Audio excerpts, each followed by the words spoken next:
If you've ever struggled with fear, doubt, or worry, and wondering what your true purpose was all about, then this podcast is for you. In this show, your host, Sylvia Worsham, will interview elite experts and ordinary people that have created extraordinary lives. So here's your host, Sylvia Worsham.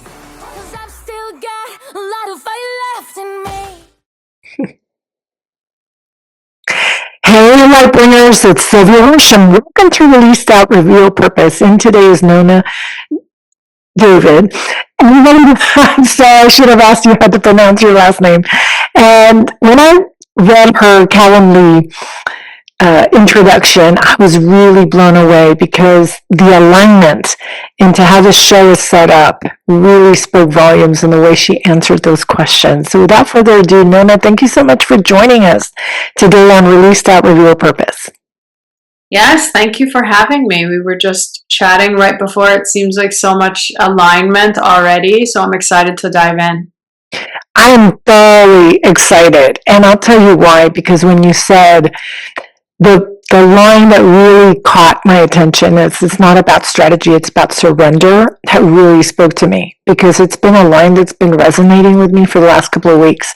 I've seen it more and more, and so I'm thinking there's something to this, is surrender instead of strategy. So really tell us your story of transformation. I know you have a story of coming to this country and checking off the boxes of what you thought success was all about, and then realizing halfway through your journey that, nope, that's not it.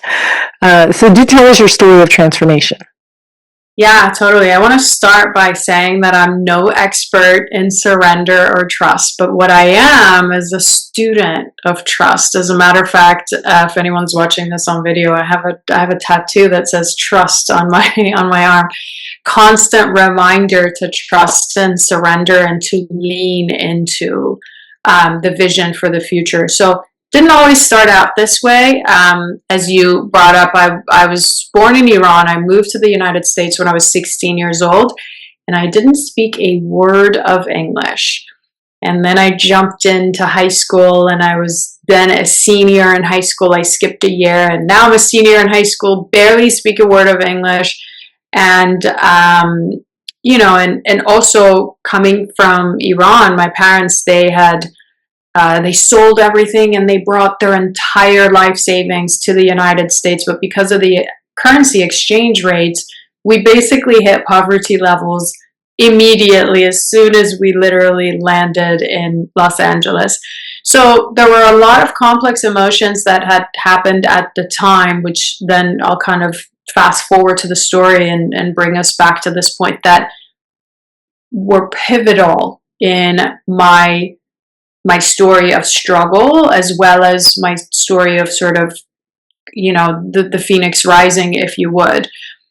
So I continued that path and I learned English and I went to Berkeley and I got my doctorate degree and I studied neurology and I started a business and I got married and I had my first child and, checked off literally every single box that society tells you, my parents, the culture, the media, the world, the consciousness tells you these are the things that will make you successful and happy. And so I checked off all of those boxes.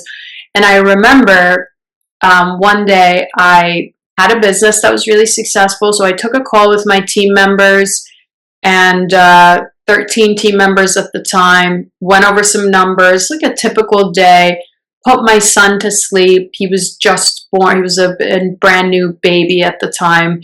He's 10 now, so this is a decade ago, just for timeline. And I put him down for a nap, and I walked myself into the closet, to the walk-in closet. And I shut the door, and I shut the lights, and I sat there against the wall, and I held onto my knees, and I started sobbing. Because I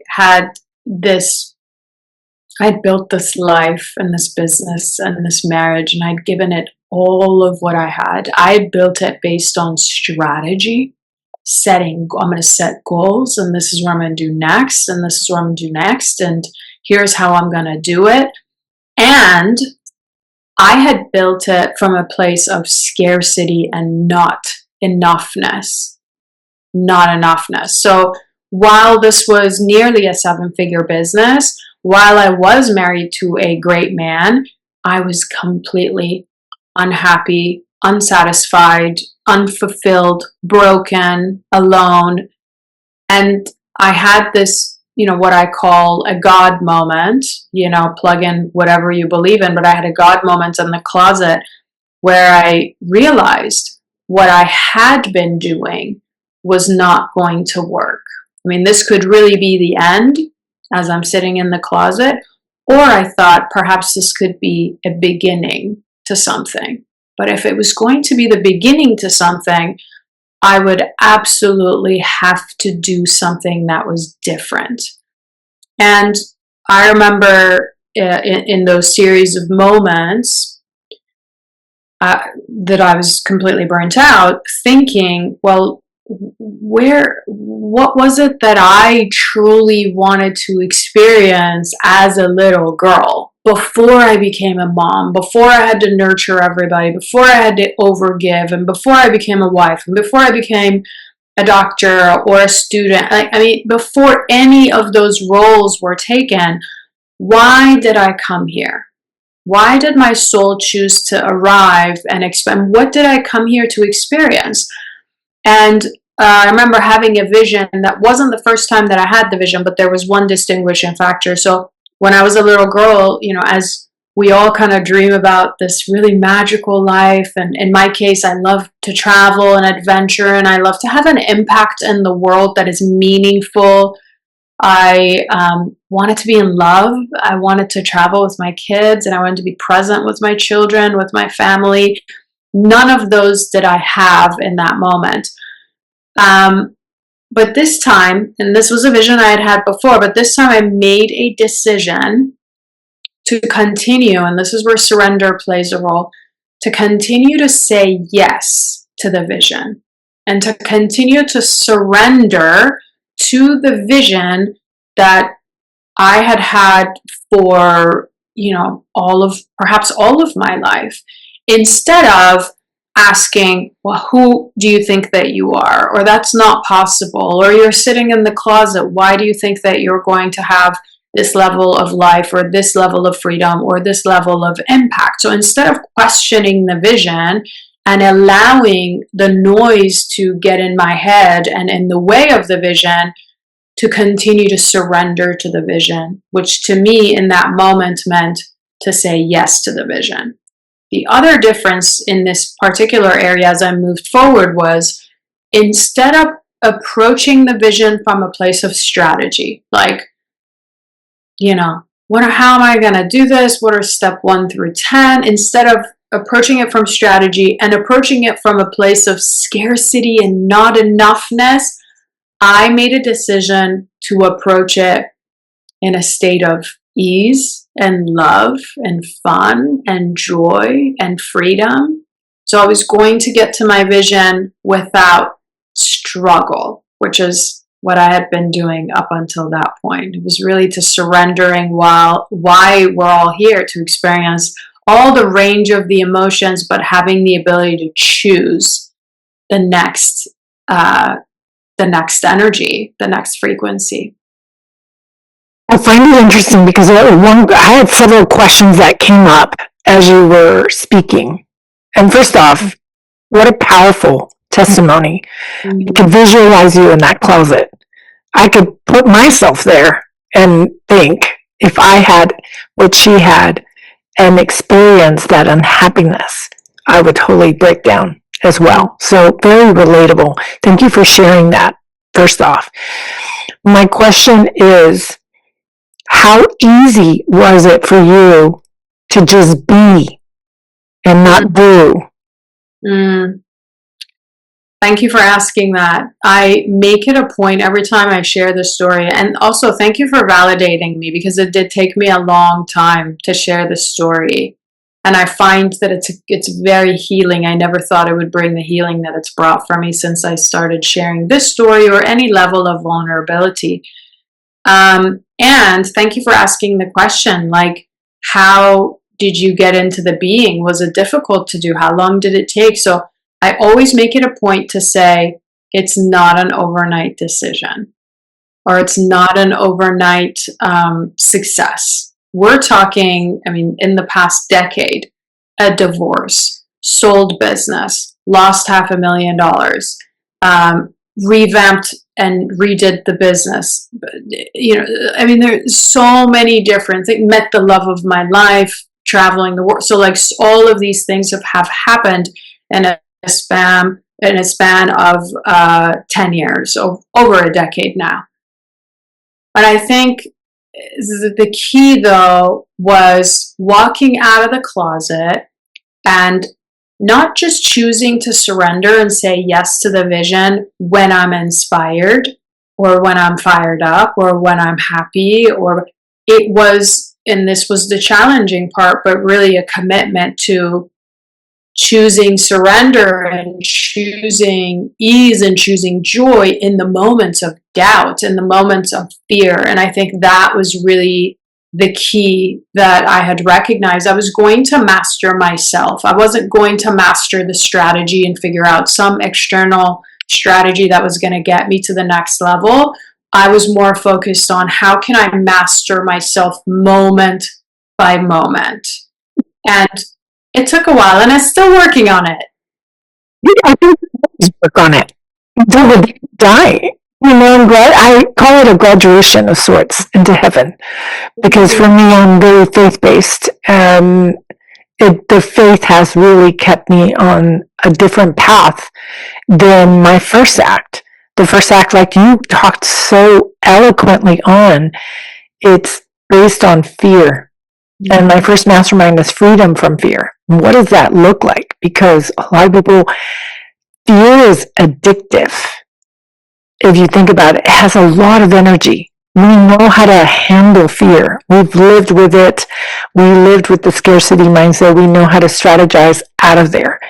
What I found that most people struggle with is to be in joy, to really understand what joy feels like, and those small moments of joy that come to our life, they're fleeting. I mean, they're not the biggest moments, but we tend to miss them because we're caught up in the checking off the boxes and the doing, because we're really good at that. I mean, we really have mastered that. The mastery comes, like you said, in the everyday choice to be, to stop your thinking when it wants to take you down a rabbit hole of overwhelm and doing and not doing enough. I think it's an everyday discipline to choose to say no. And the last 2 days, it's interesting that you brought this up, because I've had to talk to myself instead of listen to myself. Sure. And I'll tell myself, so you're not overwhelmed. You live a very beautiful life, and you can do this. It's just one baby step at a time. That's all it is. And it's like any other thing that you learn to do, you got to do it in baby steps, small steps, right? And the more you do it, the more your identity evolves into this person. And I always talk to my daughter about these habits that we're forming at a young age, why we do these things. We don't do them because we have to. We do them because we are creating the identity of the person that we want to be. Right? We're removing these layers that come about because of the modeling we get from our parents and the generational stuff that gets passed down. I came from a Mexican background, and there's some belief systems that came from my grandmother that just kept passing down because, well, this is the way it is. And it's like, not really. You don't have to choose that. I used to think you have to sacrifice something to have it all. Like, you can't be all these things. And I'm like, well, where did that come from? And that came from all the grandmothers, from all the generations ago, because that's the way their society had built things to be. But that doesn't mean that we need to follow the same thing. And you're right. We're born to be totally different individuals than we become. Absolutely. Yeah, so many gems in what you just shared brought up so many things in me. One, you're right. Those emotions of fear and stress and overwhelm, they are an addiction. All emotions are addictions. And, you know, if I ask you, when was the last time you were stressed out? If you're listening to this, you might say this morning, an hour ago, right now, you know, last week. But if I say, unless you have a spiritual practice of gratitude or something like that, I go, when was the last time you were grateful? You're going to be like, if you have one, that's mornings, you're going to say this morning. But if you don't have one, you go, I don't really actively go into and innately move into gratitude. But you know the feeling and the emotion of stressed out and overwhelmed. And so one missing link here, and I learned this from my background in neurology and medicine, is the neurochemistry of stress, the neurochemistry of overwhelm. Because every time you are stressed out, every time you are tapped into struggle, there is literally neurotransmitters released in your nervous system, in your body, that are just like a drug. So your body becomes addicted to the stress, and truly in a form of a chemical addiction. So you're addicted to stress, which means even when things are going great, I call it the other shoe is going to drop syndrome. You're thinking, when is the next time I'm going to get my hit of stress? I mean, you're not thinking that actively or consciously, but these are emotional addictions, which is exactly why if you choose to say yes to the next emotion that you are intentionally picking, joy, love, service, abundance, freedom, you know, whatever it is, impact that you want to experience, if you keep choosing that over and over in a form of repetition, now you are replacing those old addictions, old patterns with new addictions. Now, will it ever go away? I don't believe so. I don't know one single person, and I work with so many beautiful humans that are happy, and so many beautiful humans that are successful, and so many beautiful humans that are happy and successful and fulfilled. And this is a never-ending game. You consistently have to choose a different energetic state, or choose a different frequency, or choose a different addiction to joy. And also want to address what you said about getting, you know, these things get passed on to us. No baby is ever, unless there is actual reasons, you know, through the birth process or something like that. But typically, innately, we are not born with stress and overwhelmed. Those are learned behaviors. Those are things that our body has taken on because of a trauma or something something has been passed on to us. And some of these are belief systems that are passed on. The other part of the equation is ancestral through the DNA. I mean, like, my body has lived through what my great grandmother has lived to some degree. So this is getting ancestrally passed on to me that I have to overcome. But the great news is we get to hopefully shift the next generation, or the next wave of, even if you don't have kids, the next wave of people that are coming through. Because the reality is, you are born with infinite potential. We are literally born with only two fears: fear of loud noises and fear of falling. Not fear of failing, but fear of falling. And we all have those dreams, right? Those nightmares where we're falling and we wake up and we're sweating. I do remember having that horrible nightmare. And you're right, that really is the only fear. The only fear as a baby, because you know, and it's not really a fear when we're born. Actually, it's more of a reflex. You go to put the baby down and the baby startles, or there's a loud noise and the baby startles, but there's no actual fear, there's no doubt, there is no stress, there's no overwhelm when you are born. All of those are learned or picked up behavior that have brought you to this point.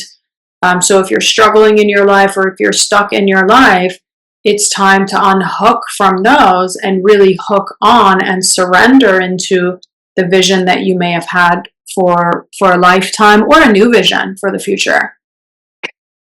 Yes, it just brings up so much. I'm still like so curious about the tips, like the everyday tips that you can share with the listeners of Released Out Reveal Purpose, in terms of, once you make the decision, hey, I want to do this. We all know that our mind has the ability, like at the initial starts of any change, we're very excited, but halfway through, the mind kind of kicks in. What I call the ego identity, which is the past programming, the modeling that can come into play, will kick in and say, no, you can't do this. And most people quit. So can you give us some tips on how to push past that ego identity? Yeah, absolutely. So, and this works because it utilizes the nervous system, literal reprogramming of the nervous system. I have a 4-step framework that I teach. We won't have time to like expand on all of it, but I'll just briefly go over the 4 steps, and I'll tell you what is my non-negotiable that has changed my life over and over and over again, both professionally and in my personal life. And this is what I teach. And then if anyone's interested, I'm happy to like send an extended version of this. But the very first step in the process, you've got to have an unreasonable vision. You've got to kind of tap in, get childlike, figure out what were the things that you wanted, or what are the things that you do want. It doesn't have to come from your childhood, but it's got to be childlike. You know, I want a unicorn. I don't know. I want a farmhouse. I want a beach house. I want to have this level of impact. I want to write a book. I want to speak all over the world. Whatever that unreasonable vision is, you've got to write that down. Write it down in present tense. Add in all the emotions. Put in the visceral feelings of experiencing that as if it's already happened, as if it's happening right now. You're living that life. That is the foundation of everything. There's so many aspects that go into this that gets your nervous system to feel safe in that. But I'll go over the couple of other steps. The step 2, these are the steps to quantum leap, if you would. So in step 2, and we've kind of already talked about this a bit, is you have to expand your identity. All right, you have to expand your identity. What this means is the version of me who I just wrote out in the first step, right? Living this life and has this kind of relationship and has this kind of impact. That version of me, who is she? Because it's clearly not me. Now, I want to be very clear. Even though this step is expanded identity, what it truly is taking you back to who you innately were before the fear popped in, before the identity stuff came in, before you were told who you need to become. So this is really going back to the core of your unlimited potential. So in step 2, you're using the left part of the brain to write out who is the version of you? What are the traits? What are the habits? What are the personality things of this version of you that's living that life you described in step 1? Step 3, embodiment of that particular identity. So I could show up to this Zoom, to this podcast, to this episode. I could show up to my emails. I could show up to my clients. I could show up to my children or to my husband. But who am I going to show up as? Am I going to show up as the version of me now that is limited? Or will I show up as the version of, I call her the signature self? Do I show up as my signature self? And what does that feel in my body? This is where you engage the right side of the brain and the limbic system. So that's step. And then in step 4, the step 4 is called taking unreasonable action. Unreasonable action. These are the kinds of actions that this current version of you would not be taking. These are the kinds of actions, because this current version of you would take the actions that bring about the same things you have been doing, right? Maybe 10% improvement, incremental growth, right? But what are the actions that the next version, the signature self version of you would be taking? So you've got to look at what those unreasonable actions would be and take those. Now, that could be overwhelming, right? 4 steps. What do you want me to do with this? And this is a whole retreat. And you're right, it is. I break this down in retreats and workshops and things like that. And we literally walk people through this. But here's the number one tip, and the non-negotiable in my life, because I've seen it work, is to start with the vision and to read and feel the vision in your mind's eye as if it's already happened. Now, I'm going to tell you why this is important. When your body and your nervous system will only experience what it has experienced in the past. So if you've been experiencing trauma, stress, overwhelmed, not enoughness, scarcity around money, whether yourself, your family members, or that's what you've been around, that's exactly what you're going to experience. This is just pure facts. Now, the only way around it is if you give your body and your nervous system something different to experience. And by reading the vision and feeling the vision and giving that to your nervous system, you're actually making that next level life safe for your nervous system to experience. And in this process, if your dream vision is really authentic, it's really, you've listened to your heart, and this is the seed that has been planted by God in your heart or universe or whatever you believe in, then you're surrendering to the desire. You're saying, this has got to be mine. If this is what I've been wanting, or this is what my heart wants to experience, this has got to be mine. And if you believe that, that comes with the how. It's packaged up in the how. If you can just let go and surrender to the vision. And it makes it safe for your nervous system to go, it's okay for me to have this beautiful, joyful, easy, impactful life. I'm in total agreement with you. A lot of what was coming up for me, for those that know, you may not know, but I wrote a book, In Faith I Thrive, and it was published last year, but the first version of it was published in 2021. And what you're describing is basically the cycle of transformation that I kind of guide people through, because we use the power, it sounds like the power of the imagination, which is very powerful. The mind does not know the difference between what you've already lived through and what you're imagining. So it kind of takes it as truth. Am I good or not good on that? Is that realistic? Yeah. And what I have found, that right at the point of change, which is where most of us want to shift gears and move in the direction of our soul, the soul identity and the ego identity are constantly battling each other out. That's the mind and the spirit kind of battling it out.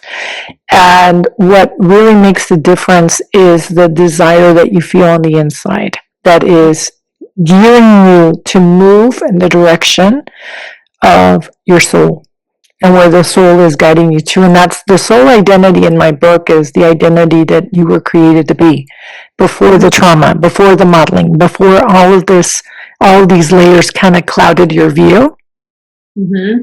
But we start to move through life and we kind of forget about that soul identity until something major happens. And then I always tell people, it changes the opportunity that God is giving you to shift your lens to the person He created you to be.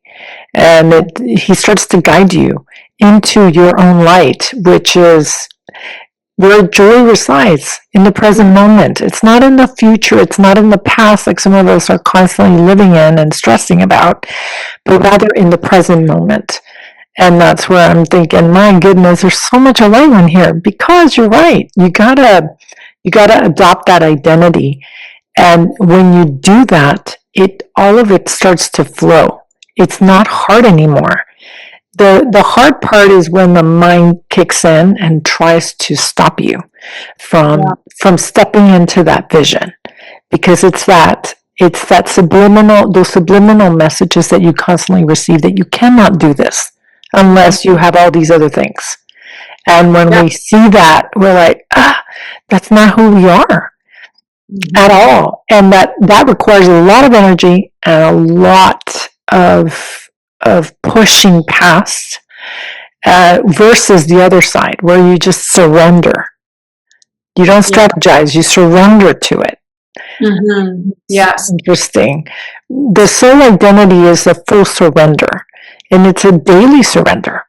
I think most people think surrender is when things are really going bad in your life, and then you're surrendering to, the higher power. But the true joy in life, I have found, and the book kind of guides you there too, is an everyday surrender. It's an everyday surrender. It's choosing to surrender to your true identity and stepping in there without apologies to anyone, especially to yourself. Yeah, absolutely. What a beautiful way to describe it. And I think that what you were describing when the conflict arises between soul identity and your ego, I call that range of time fear fence. So you're going at your vision, you're walking in faith and you're walking in surrender, and then here, boom, a fear fence, which is all the doubt and all the ego and all the old patterns will pop up. And, and then to get through the fear fence, to get to the other side requires the surrender. I love how this has become the theme of this conversation. I wasn't planning on it, but I guess this is what everybody needed to hear. And I want to say that surrender is an active, intentional participation of moment by moment. So surrender, I think verbiage, especially in English language, is like we say surrender. It could mean so many things. It could mean you sit on the couch, put your feet up. It could also mean you're in the mountains and you're meditating, and it could be the range in between.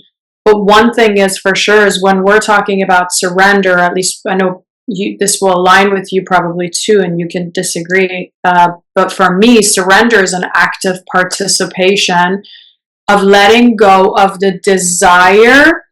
And this might be a little bit complex, but letting go of the desire, but surrendering to the fact that the desire is must be mine. Like it is mine. This is God's seed planted, or the universe is planted. I'm surrendering to this and letting go of the desire of it. Because if I'm in the desire of it, then I'm going to be in the frequency of lack. If I constantly want this next thing that's on the other side of fear fence, then I'm actually in the frequency of not having that thing.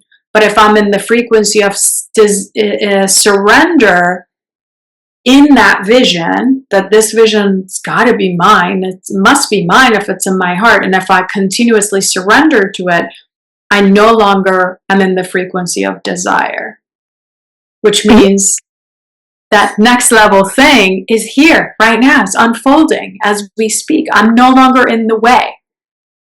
Yes. For me, desire in the book was something that God placed in my heart as the next step in that change. So for me, it was because desire means from the Father. And so I looked at desire a little bit differently in the book, but it was like, to give an example, in one of my chapters, I talked about being totally heartbroken out in college from a broken engagement and flying across the ocean into France.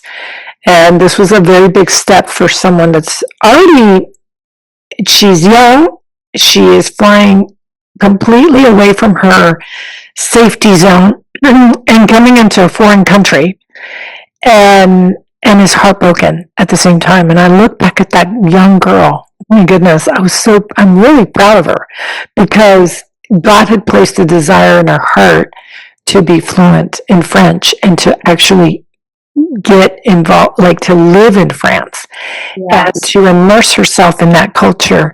And regardless of what had happened, the circumstances, he places this desire. And, halfway into the journey, I have a moment where my ego kind of comes into play. Because when you're a foreign student, you know you're going to make mistakes in the language. I mean, you're going to really mess up. And I really messed up. Like, I basically said I was pregnant like a cow instead of like full. In the middle of like dinner. That was really funny. And but you know, when you make that first mistake, you want to just crawl into a corner and die. But but the next day, I actually pulled myself out of it and said, no, no, no. God has put this desire in your heart. Yeah. You're going to follow this through. It's not going to be easy, but it's going to be so fun, and you're just going to own it. And so I just went and I observed the French for a while, and I just noticed how they would speak to each other and how they would dress, and I just started to become that identity. It was really interesting. And the more I did it, the easier it flowed. Like I was able to step into that soul identity, and by the end of the year, I was fluent in French, and was flying back to the United States. But so that's how I use desire to kind of bring it back to the conversation. But I understand what you mean, because when the want can be from external factors, as I think where we're going with this, versus the intuition that is inward, right? The part where God is guiding us, and that voice that does not shout at us, actually. And that's why it's so important for us to tune that noise level down so we can actually hear that voice, because it's very low. It's on a lower frequency that most people don't really pay attention to because it's just too noisy in our heads. So I totally understand what you meant by it. So I could follow. Yeah. We're on the same page. You had the desire, you understood the desire, that you felt the desire that was in your heart, and you surrendered to it.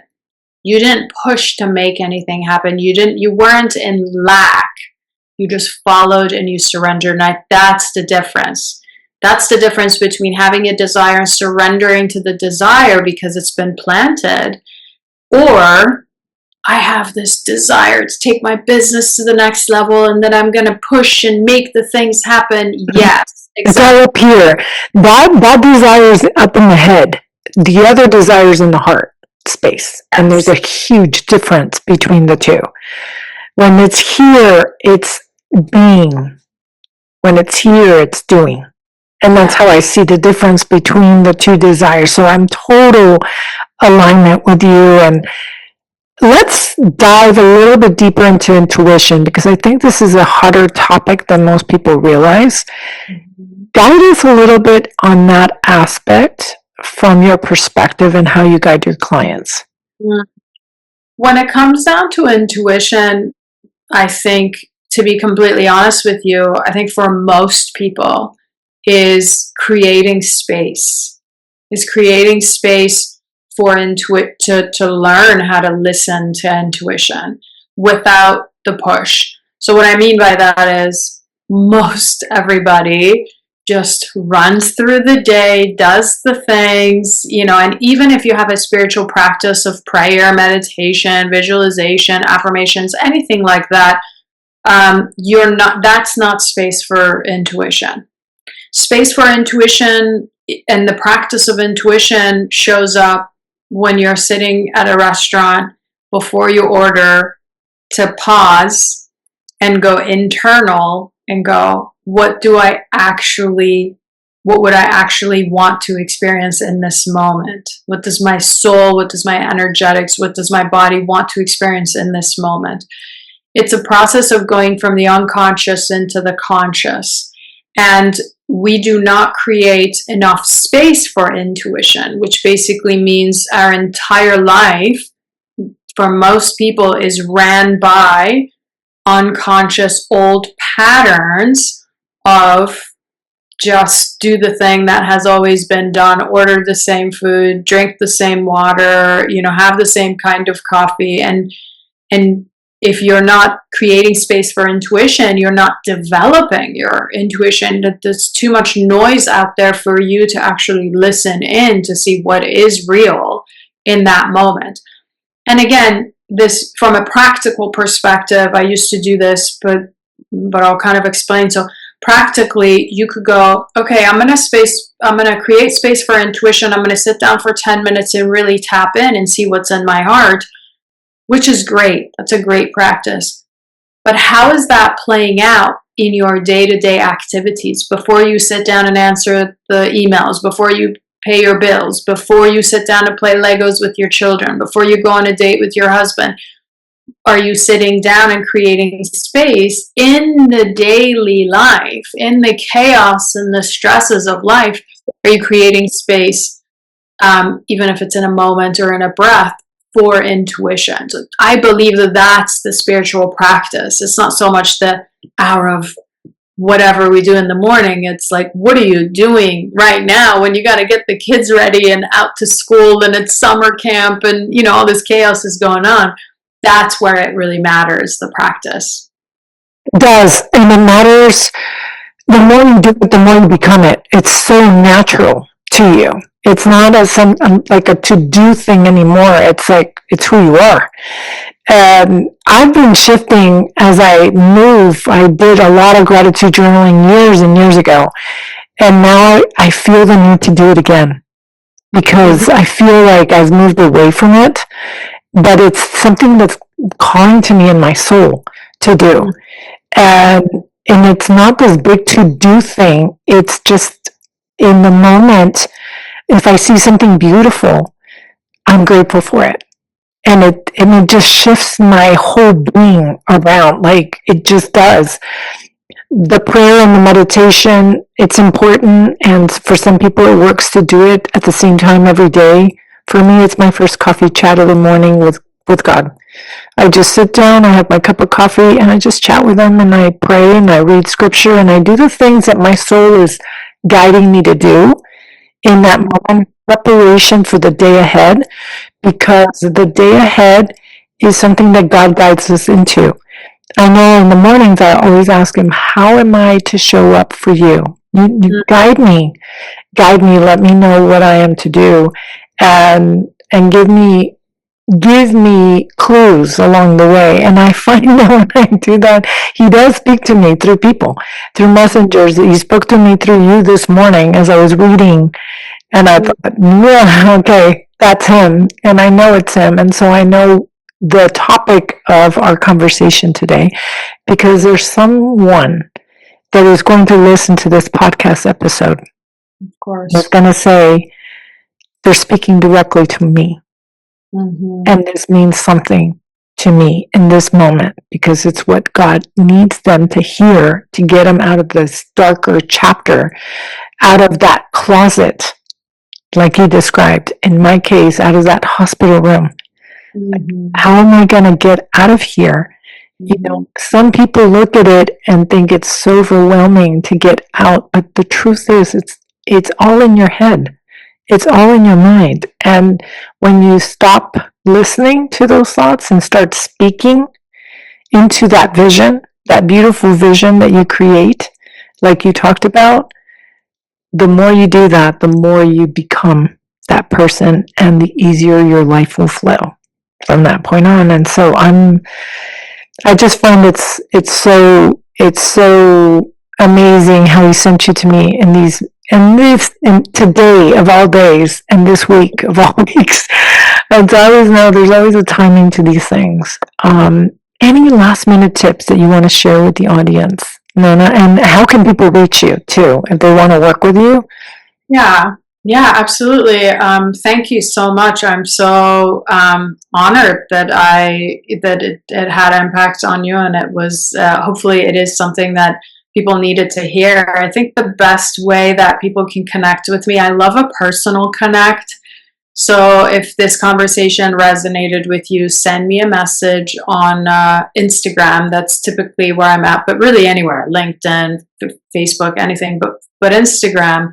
Let me know that you heard this conversation with Sylvia, and I'm happy, again, to give you more resources. I have a 90-minute training where I break down the 4 steps of a quantum leap and how to write out your vision and how to go about it. Just shoot me a message and say, hey, I heard you on Sylvia, and I will be happy to send over that training for you. Thank you so much, Nona. And for the listeners of Release Doubt, Reveal Purpose, remember Matthew 5:14. Be the light. Have a wonderful week. Stay safe. Love y'all. Bye now. So that's it for today's episode of Release Doubt, Reveal Purpose. Head on over to iTunes or wherever you listen and subscribe to the show. One lucky listener every single week who posts a review on iTunes will win a chance in the grand prize drawing to win a $25,000 private VIP day with Sylvia Worsham herself. Be sure to head on over to releasedoubtrevealpurposepodcast.com and pick up a free copy of Sylvia's gift and join us on the next episode.